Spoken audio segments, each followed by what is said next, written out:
Pastor P Anil Kumar గారు. వీరు రబ్బూని స్వరం టీవీ వర్తమానికులు. వీరు ఒంటరిగా అరణ్యంలోని కొండ ప్రాంతమునకు పోయి కొన్ని సంవత్సరముల నుండి ఈ ప్రాంతములో దేవునితో ఏకాంతంగా ప్రార్థనలో గడుపుచున్న దైవజనులు. దేవుని పరిశుద్ధాత్మతో నింపబడిన వారై అనేక ప్రాంతములలో పట్టణములలో దేవుని సువార్తలను దేవుని శక్తిని అగుపరుచున్న దైవజనులు. వీరి ప్రార్థన ద్వారా రోగులు బాగుపడుచున్నారు, దురాత్మ శక్తులు పారిపోచున్నవి, సమస్యల నుండి విడిపించబడుచున్నారు. ఈ పరిచర్యలో ఎన్నో అద్భుతాలు, ఆశ్చర్యకార్యాలు, స్వస్థతలు జరుగుచున్నవి. పాస్టర్ పి అనిల్ కుమార్ గారు ప్రతి ఒక్కరి సమస్యల కొరకు వ్యక్తిగతంగా భారముతో ప్రత్యేకంగా ప్రార్థించున్న దైవజనులు.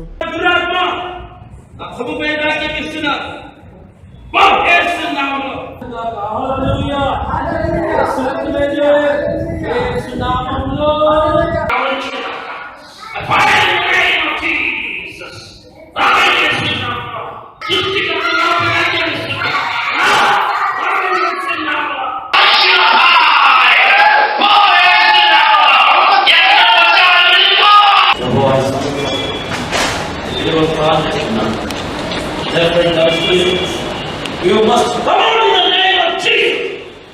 Open in the name of Jesus. Glory to God. Hallelujah. And in the name of God, you must come out in the name of Jesus. Open.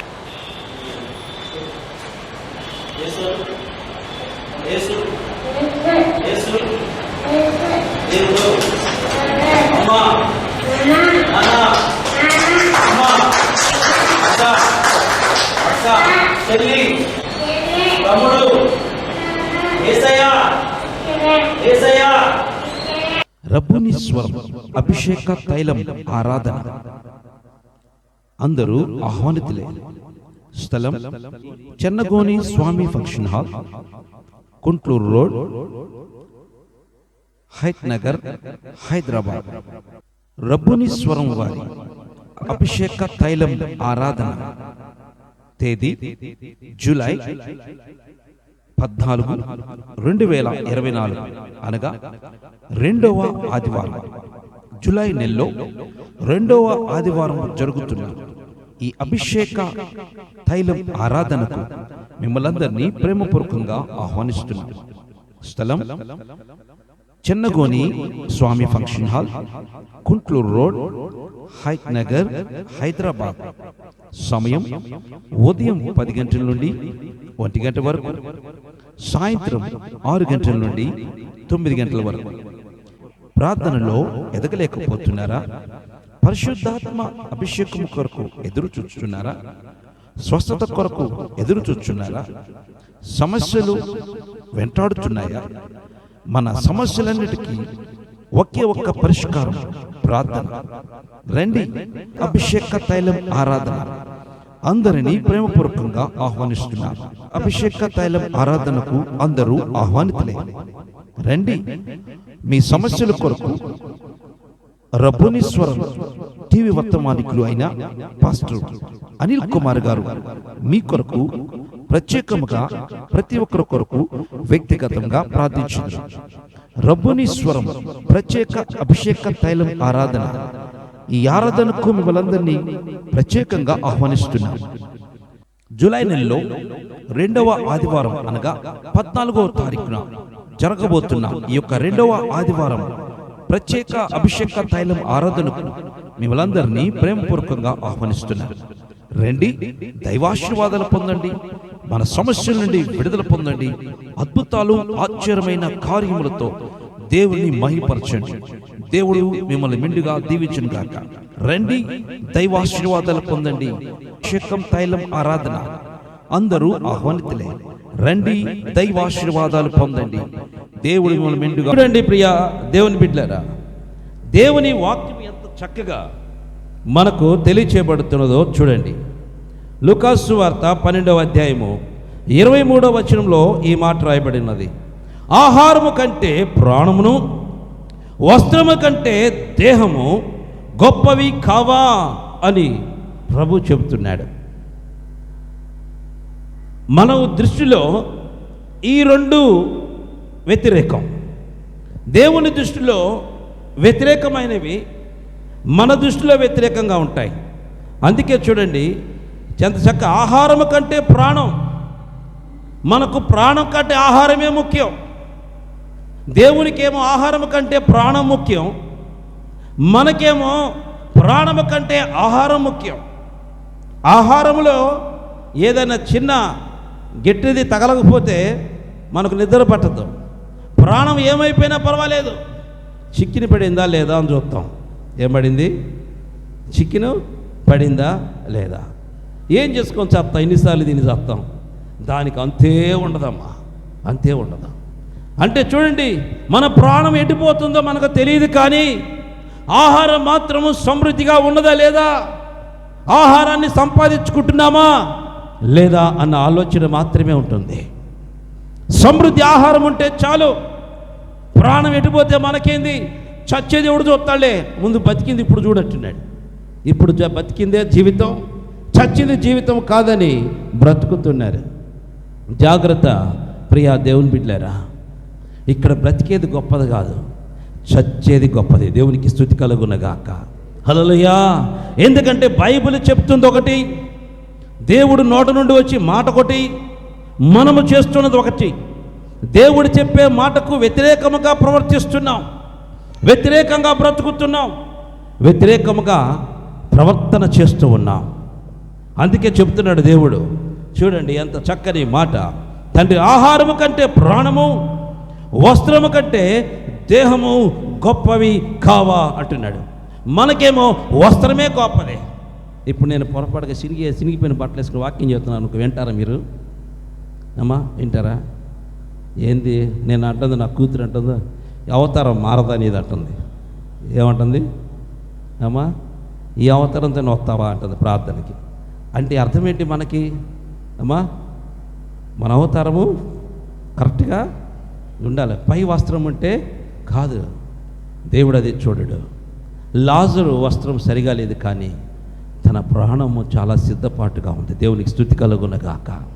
ధనవంతుడు వస్త్రము చాలా సౌందర్యంగా ఖరీదైనవి ఉన్నవి, కానీ తన ప్రాణము భ్రష్టత్వంలో ఉన్నది, తన ప్రాణము భ్రష్టత్వంలో ఉన్నది.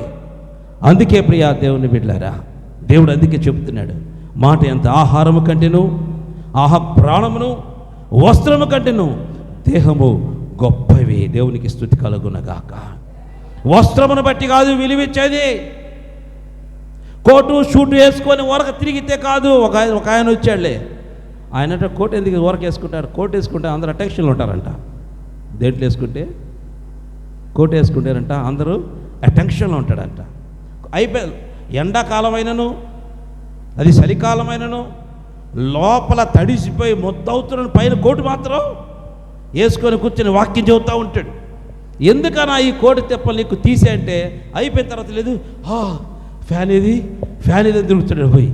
అంత కర్మ ఎందుకు? ఏదో మామూలుగా వేసుకొని చెప్తే ఎవరు వినరు.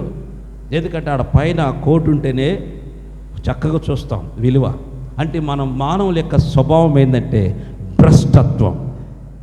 పై సంబంధమైన వాటిని చూస్తారు, కానీ లోప సంబంధమైన ఆత్మీయ జీవితం గురించి ఎవరు చూడరు. ఆత్మీయమైన బ్రతికట్టా ఉంది, అది ముఖ్యం. పై వేషధారణ కాదు.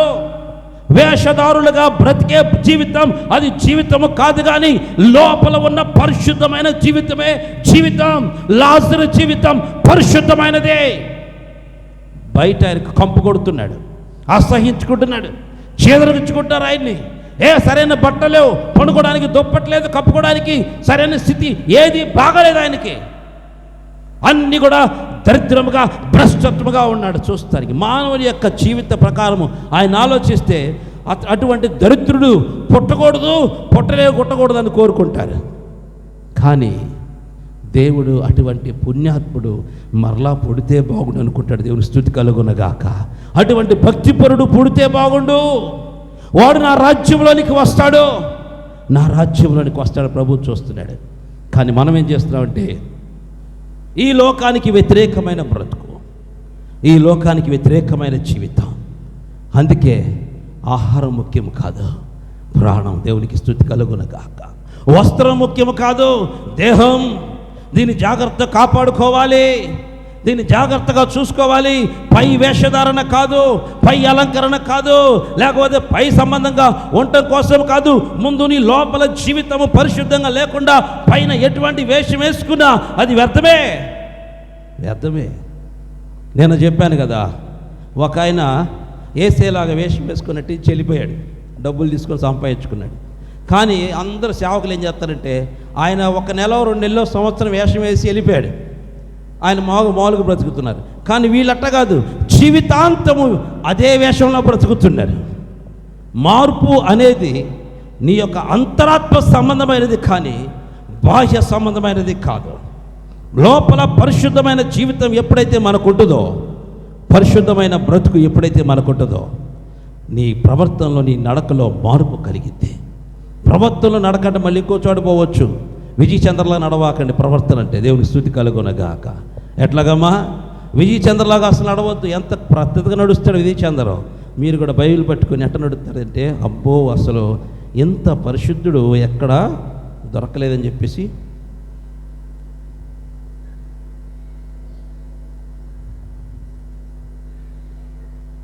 ప్రేస్తున్నాడన్నా. అమ్మా, పిల్లలు బాగున్నారా? ఏం చేస్తున్నారు తల్లి? అబ్బా అంత బాగా చదువుతున్నారే, దేవుడు భలే బ్లెస్ చేసాడమ్మా. ఏది నటన. అంతకుముందు ఎట్టున్నావు? అరే ప్రైజ్ లాడు, బాగున్నా? ఏం చేస్తున్నావమ్మా? పిల్లలు బాగున్నారా? ఓకే సూపర్, బాగా చదువుతున్నారా? ఓకే. అప్పుడు ఇప్పుడేమో అమ్మో చీవందరై ఏందది? అది వేషద నటన వద్దు, నటన జీవితం వద్దు. నటన భక్తి కాదు, నటన భక్తి కాదు. పరిశుద్ధంగా బ్రతకడం భక్తి. నీ క్రియలోని తలంపుల్లో లోక సంబంధమైనవి లేకుండా బ్రతకడమే భక్తి. లోక సంబంధంగా అన్ని పెట్టుకొని, లోక సంబంధమైన అన్ని కార్యాలు లోపల పెట్టుకొని పైకి మాత్రము వేషధారులాగా ఉంటుంది భక్తి జీవితం కాదు. అది భక్తి కాదు. నీకు నువ్వు మోసపోతున్నావు, మోసపుచ్చుకుంటున్నావు, మోసంలోనికి వెళ్ళిపోతున్నావు, సాతాను యొక్క ఉచ్చులో పడి భ్రష్టత్వంలోకి వెళ్ళిపోతున్నావు. జాగ్రత్త, ఎప్పుడు అటు చేయొద్దు. నీకు నువ్వులాగే ఉండు. నీకు దేవుడు ఏ నడకిచ్చాడు ఆ నడకే నడు. ఒకవేళ దేవుడు నీకు ఎట్టా నడమని ఇచ్చాడు అనుకో, అట్టగే నడు. అంతేగాని ఇట్ట నడవా. కాళ్ళు, నీ కాళ్ళు పోయేది ఎట్ట పోతాయి, దాన్ని ఎట్టెందుకు తిప్పుతావు? ఎందుకు అటు తిప్పేది? ఎట పోయే కాలు ఎట పోని. అది దేవుడు నీకు ఇచ్చిన సృష్టిలో ఇచ్చింది గొప్ప కృపది. దానివల్ల దేవుడు ఏదో ఒకటి మేలు దాచి ఉంచాడు. ఎందుకంటే ఇట్ట పోతే ఇక్కడ తెగ దెబ్బ తగలకుండా కరెక్ట్ కాళ్ళు ఉంటాయి. కొంతమంది నడుస్తారులే, ఇట్ట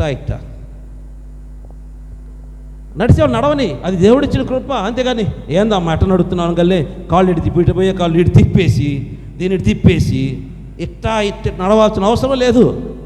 అంత డ్రామాలు వద్దు. దేవుడు నీకు ఏ నడకిచ్చాడు అదే నడకనడు, అట్టగే ఉండు. కానీ పరిశుద్ధత మెయింటైన్ చేయి, భక్తిని మెయింటైన్ చేయి. లోక సంబంధ కార్యం దూరంగా ఉండు, ఆత్మ సంబంధంగా బలంగా ఉండు. ఎందుకంటే ఆహారం ముఖ్యం కాదు, కానీ నీ ప్రాణమే ముఖ్యం. దేవునికి స్తుతి కలుగునగాక. హల్లెలూయా. నీ ప్రవేశము పైనడక దేవుడిని చూడడు, అంతరంగమైన స్థితిని చూస్తాడు. అంతరంగమైన స్థితిని చూస్తాడు. అంతరంగమైన స్థితి కావాలి, అంతరంగమైన స్థితి కావాలి. ఈ కాలంలో ఇటువంటి బోధలు పనికిరావు. ఒక ఆయన ఉన్నాడు, అయ్యగారు కూడా చెప్పలే నేను. ఆయన పొద్దున్న లెగిస్తే దేని గురించి చెప్తారంటే ఆశీర్వాదం. ఏంటది? ఆశీర్వాదం. దేవుడిని దీవిస్తాడు. దేవుని ఆశీర్వాదం నీ మీద కొట్టది. దేవుని దీవెన సామాన్యమైనది కాదు. నువ్వు భయపడుతున్నావా? అస్సలు అధైర్యపడవక్క. నా దేవుడిని దీవిస్తాడు. ఇదా దీనికి వాళ్ళు ఏం చేస్తారంటే, రాయండ్రా చెక్కులు, రాయండ్రా చెక్కులు. అది కాదురా, ఆహారం ముఖ్యం కాదురా, నీ ప్రాణం ముఖ్యం, వస్త్రం ముఖ్యం కాదురా, నీ దేహం ముఖ్యం అని అనుకో. ఇదేంది ఎట తిడుతున్నాడు? దేవుడు చెప్పింది అట్టగే చెప్పాడు.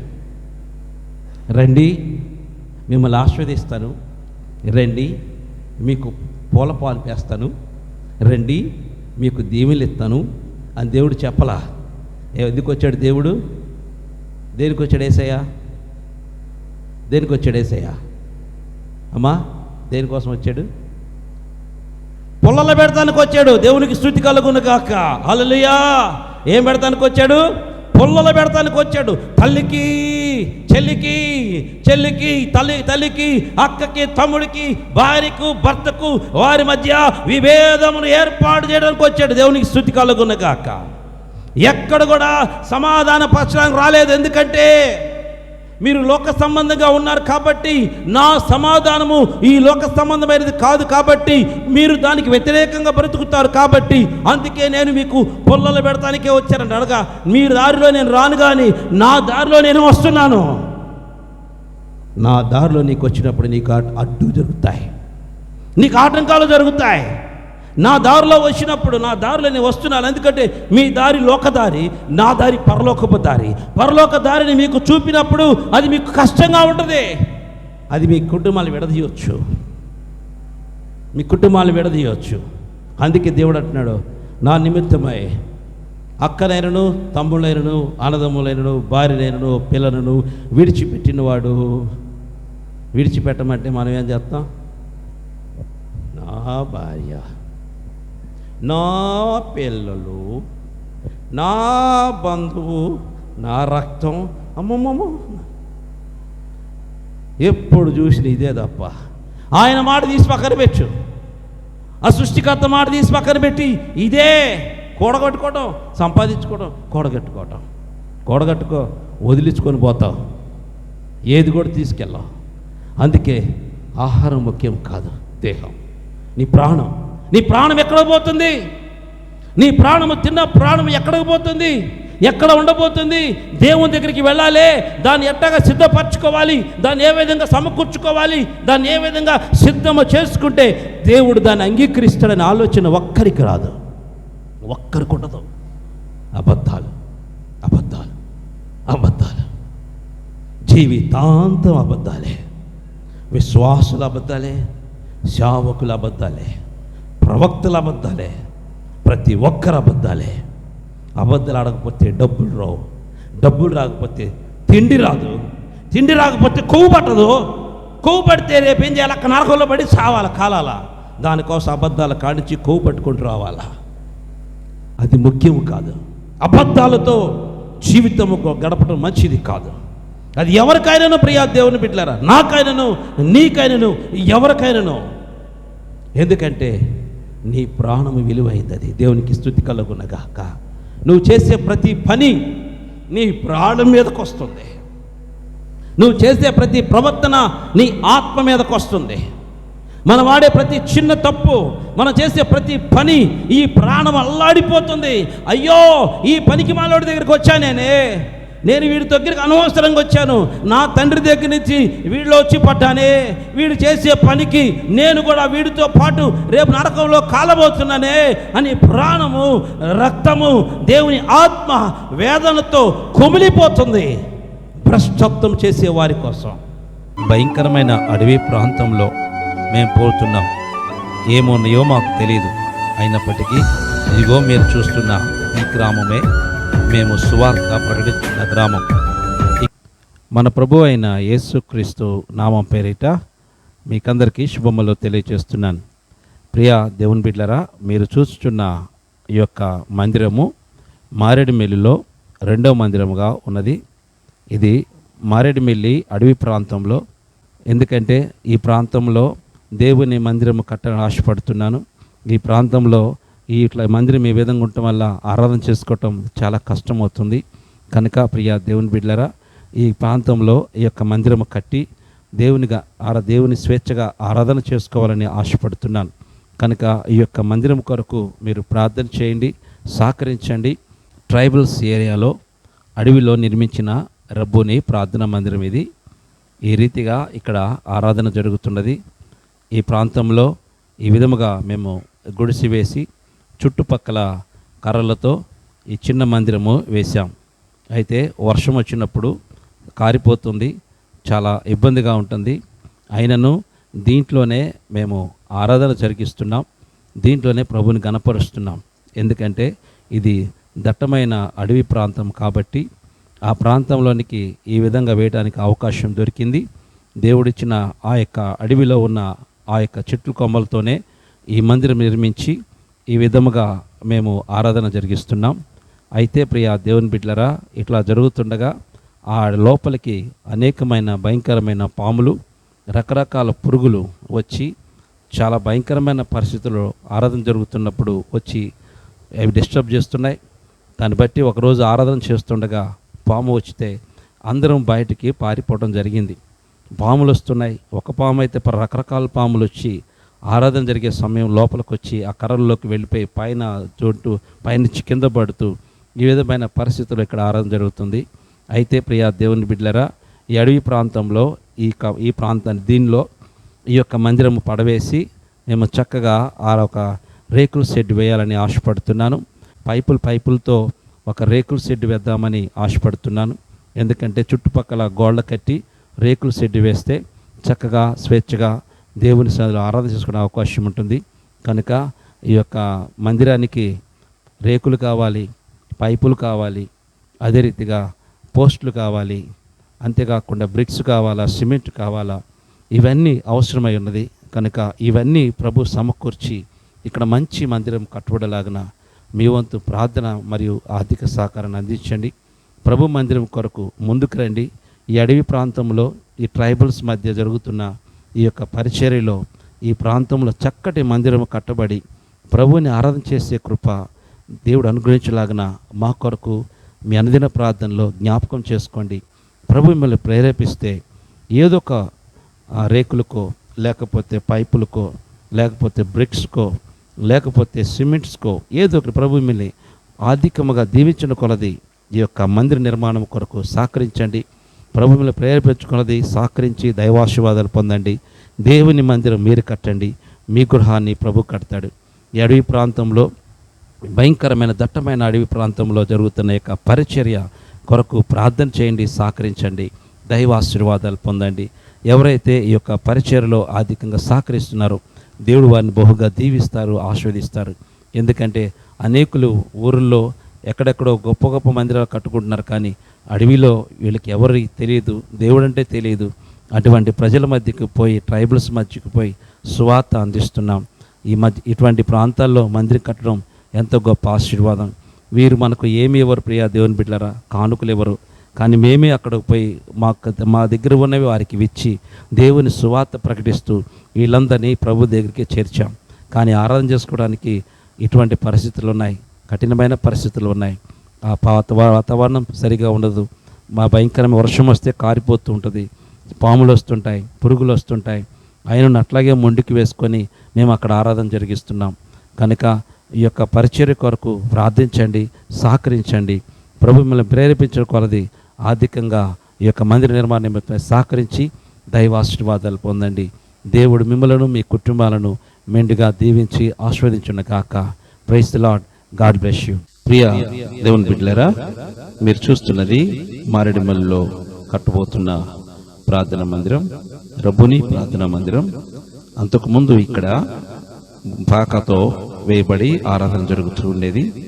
అయితే ఆ పాక అంతా కూడా తీసివేసి చక్కగా శుభ్రపరిచి మంచిగా విశాలమైన ప్రాంతంగా చేసి అక్కడున్న చెట్లు మొత్తం నరికివేసి ఆ ప్రాంతంలో ఇసుక మరియు కంకర కూడా తోలటం జరిగింది మందిర నిర్మాణ నిమిత్తమై. అదే రీతిగా పోస్టులు కూడా ఈ యొక్క ప్రాంతంలోనికి తీసుకొచ్చి మందిరంలో పెట్టిన మందిర ప్రాస్థలంలో పెట్టడం జరిగింది. అయితే ఇక పని ప్రారంభించాము. దేవుని యొక్క మహాకృపను బట్టి అక్కడ మార్కింగ్లు చేస్తున్నాం, కొలతలు వేసి చక్కగా మంచిగా పోస్టులు నిలబెట్టడానికి అక్కడ పని జరుగుతున్నది. దీని నిమిత్తమై మీరు ప్రార్థన చేయండి.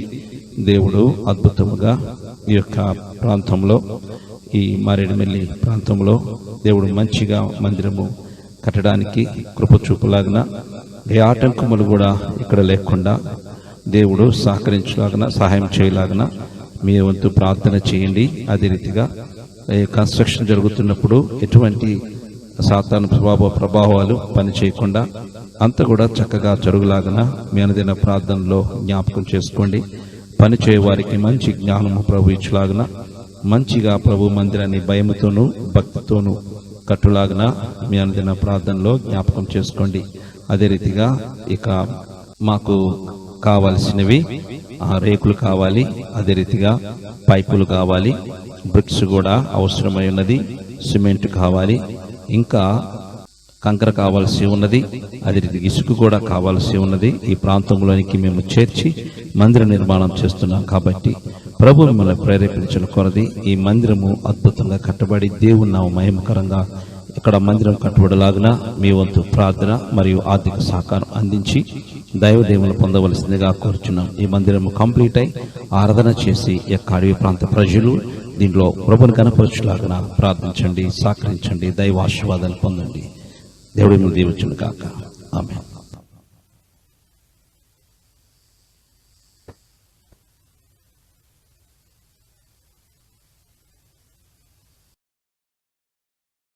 రబ్బుని స్వరం అభిషేక తైలం ఆరాధన. అందరూ ఆహ్వానితులే. స్థలం Chennagoni Swamy function hall, Kuntloor road, Hayath Nagar, Hyderabad. రబ్బుని స్వరం వారి అభిషేక తైలం ఆరాధన తేదీ జూలై 14, 2024 అనగా రెండవ ఆదివారం, జూలై నెలలో రెండవ ఆదివారం జరుగుతున్న ఈ అభిషేక తైలం ఆరాధనకు మిమ్మల్ందరినీ ప్రేమపూర్వకంగా ఆహ్వానిస్తున్నాం. స్థలం Chennagoni Swamy function hall, Kuntloor road, Hayath Nagar, Hyderabad. సమయం ఉదయం 10 గంటల నుండి 1 గంట వరకు, సాయంత్రం 6 గంటల నుండి 9 గంటల వరకు. ప్రార్థనలో ఎదగలేకపోతున్నారా? పరిశుద్ధాత్మ అభిషేకం కొరకు ఎదురు చూస్తున్నారా? స్వస్థత కొరకు ఎదురు చూస్తున్నారా? సమస్యలు వెంటాడుతున్నాయా? మన సమస్యలన్నిటికీ ఒకే ఒక్క పరిష్కారం ప్రార్థన. రండి, అభిషేక తైలం ఆరాధన. అందరినీ ప్రేమపూర్వకంగా ఆహ్వానిస్తున్నారు. అభిషేక తైలం ఆరాధనకు అందరూ ఆహ్వానితులే. రండి, మీ సమస్యల కొరకు రబ్బుని స్వరం టీవీ వర్తమానికులు అయిన పాస్టర్ అనిల్ కుమార్ గారు మీ కొరకు ప్రత్యేకముగా ప్రతి ఒక్కరి కొరకు వ్యక్తిగతంగా ప్రార్థించారు. రబ్బుని స్వరం ప్రత్యేక అభిషేక తైలం ఆరాధన. ఈ ఆరాధనకు మిమ్మల్ందరినీ ప్రత్యేకంగా ఆహ్వానిస్తున్నాం. జూలై నెలలో రెండవ ఆదివారం అనగా 14వ తారీఖున జరగబోతున్న ఈ యొక్క రెండవ ఆదివారం ప్రత్యేక అభిషేక తైలం ఆరాధనకు మిమ్మల్ందరినీ ప్రేమపూర్వకంగా ఆహ్వానిస్తున్నారు. రండి, దైవాశీర్వాదాలు పొందండి, మన సమస్యల నుండి విడుదల పొందండి, అద్భుతాలు ఆశ్చర్యమైన కార్యములతో దేవుని మహిమపరచండి.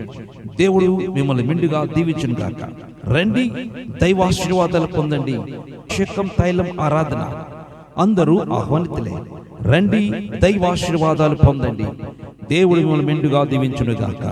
Don't miss it.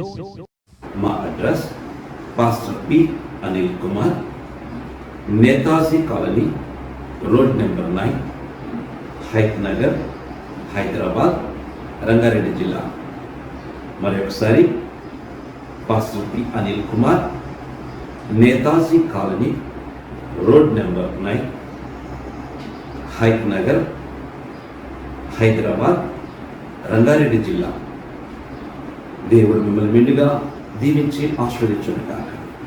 మీకైనా ప్రార్థన అవసరం ఉండేలా నేడే మిమ్మల్ని సంప్రదించి దైవాశీర్వాదాలు పొందండి.